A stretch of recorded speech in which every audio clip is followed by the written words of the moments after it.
Shalom buat Bapak, Ibu, dan saudara-saudara sekalian. Kiranya damai sejahtera Kristus menyertai saudara-saudara dimanapun saudara berada. Sebelum kita membaca nats Alkitab, kita berdoa. Bapa di sorga, terima kasih Tuhan telah membimbing kami, antar kami ke hari yang cukup indah, hari yang boleh kami bersekutu dengan Engkau.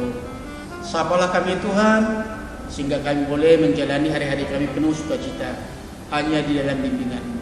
Amin. Firman Tuhan yang menyapa kita di pagi hari ini dari 1 Petrus 2 ayat 9, demikianlah firman.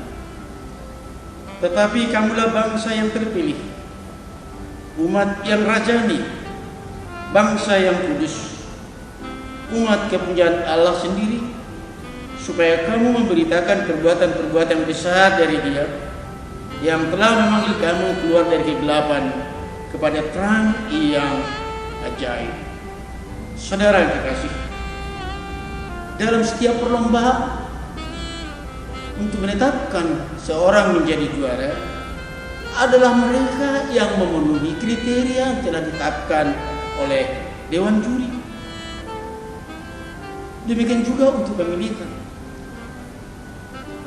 adalah mereka yang memenuhi kriteria untuk dipilih.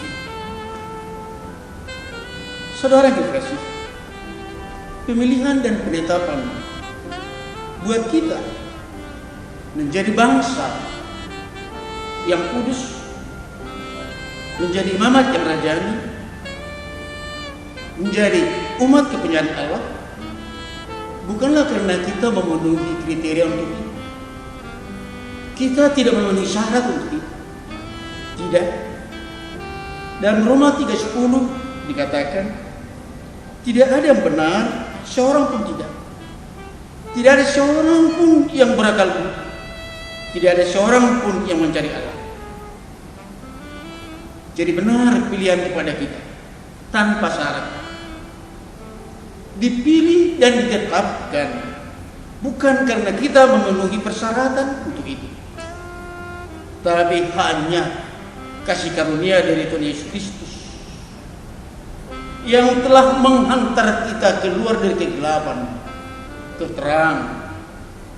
Yang dulu adalah bukan umat Allah, sekarang menjadi umat Allah. Saudara-saudara yang dikasihi, firman Tuhan ini hendak menegaskan kepada kita bahwa kita adalah orang yang istimewa di hadapan Allah. Kepada kita telah diberikan gelar yang baru, identitas yang baru, posisi yang baru sebagai umat Tuhan, milik Tuhan, umat yang istimewa bagi Tuhan.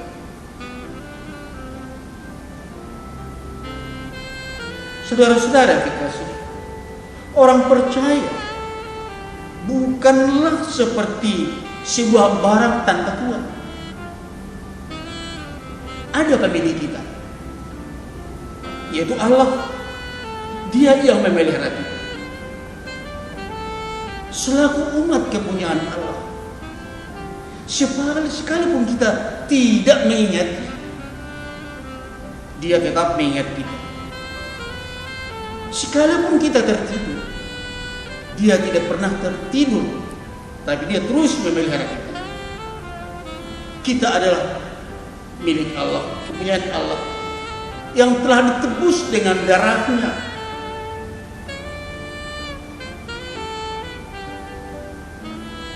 Sehingga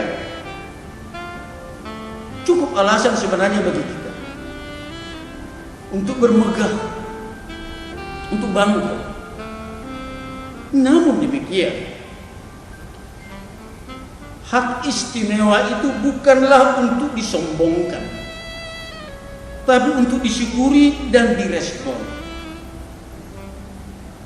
Gelar baru yang diberikan Allah kepada kita bukanlah gelar akal-akalan, bukanlah gelar abal-abal, bukanlah gelar tanpa makna, tapi gelar yang berbalut panggilan, yaitu untuk memberitakan perbuatan-perbuatan Yesus yang sungguh ajaib.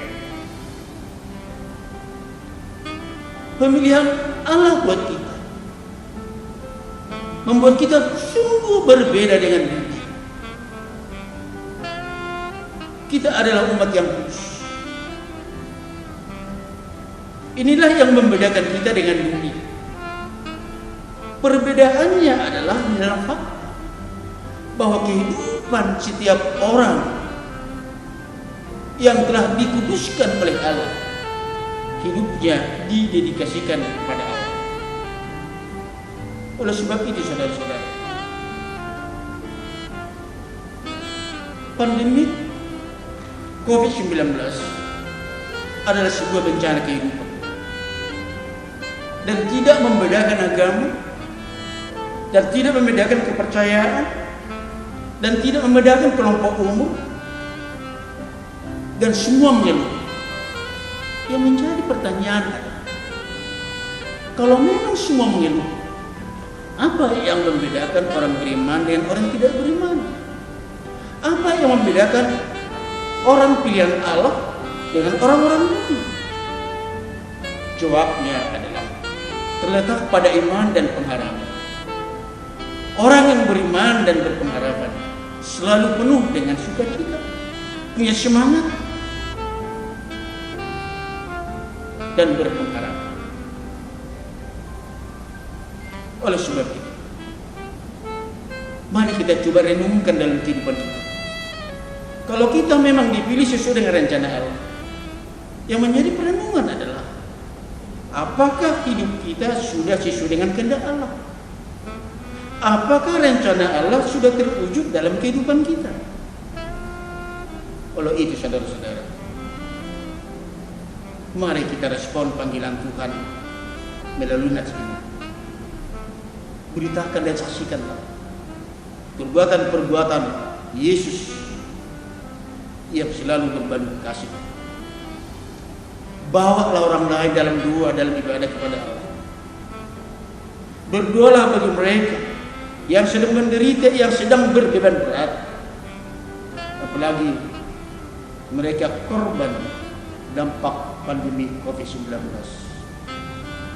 Berdoa juga lah buat mereka petugas kesehatan yang berjuang di garis depan merawat saudara kita yang terpapar COVID-19. Mari kita tingkatkan hidup saleh dengan kesalahan kita. Orang bisa datang kepada Allah dan memuliakan Allah. Mari kita meningkatkan kepedulian kita dan membawa berkat kepada sesama. Melalui kepedulian kita, orang dapat merasakan kasih Allah. Saudara-saudara yang terkasih, sebagai orang yang istimewa, dimanapun saudara sekarang berada, di rumah, di kantor, di rumah sakit, di tengah perjalanan, tak apapun yang sedang saudara lakukan sekarang, firman Allah ini hendak mengatakan kepada saudara bahwa Allah menyertai saudara. Dia hadir, dia dekat dengan saudara. Saudara tidak sendiri. Apapun yang saudara sedang pikirkan, apapun yang sedang saudara pergumulkan, seberat apapun dampak pandemi COVID-19 pada kesehatan saudara, ekonomi saudara, dan aspek kehidupan yang lain, firman ini hendak mengingatkan kita kembali bahwa saudara adalah milik Allah, sungguh berharga di mata Allah. Ketika menurut kalkulasi perhitungan kita, jalan atau cara atau upaya yang telah kita rancang, telah mentok,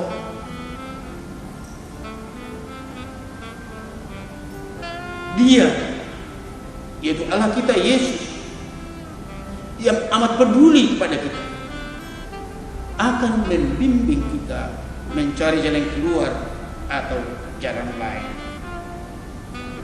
Mari kita jalani kehidupan ini mengandalkan atau berpegang pada firman bahwa kita adalah milik Allah.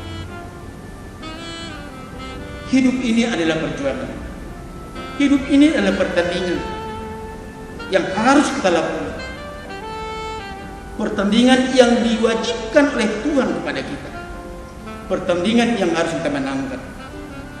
Menangkanlah setiap pertandingan dengan iman dan mengandalkan pertolongan.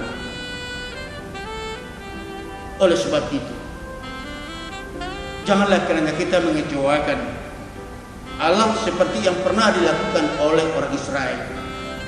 Gelar ini dulunya adalah untuk mereka, tapi sekarang diperuntukkan kepada setiap orang percaya, pada saudara dan saya. Amin. Kita berdoa. Bapa penuh kasih, terima kasih atas anugerah-Mu yang sungguh luar biasa yang Kau berikan kepada kami, menjadi umat pilihan Tuhan yang berharga di mata Tuhan. Namun kami menyadari bahwa betapa sering kami tidak mendedikasikan hidup kami ini hanya untuk kemuliaan nama-Mu. Kami mohon Roh untuk menguatkan serta mengingatkan kami agar dapat kami melakukan sesuatu yang menyenangkan-Mu. Tuntunlah kami supaya senantiasa setia dan kuat mendedikasikan hidup kami untuk kemuliaan nama-Mu. Dalam nama Yesus. Amin.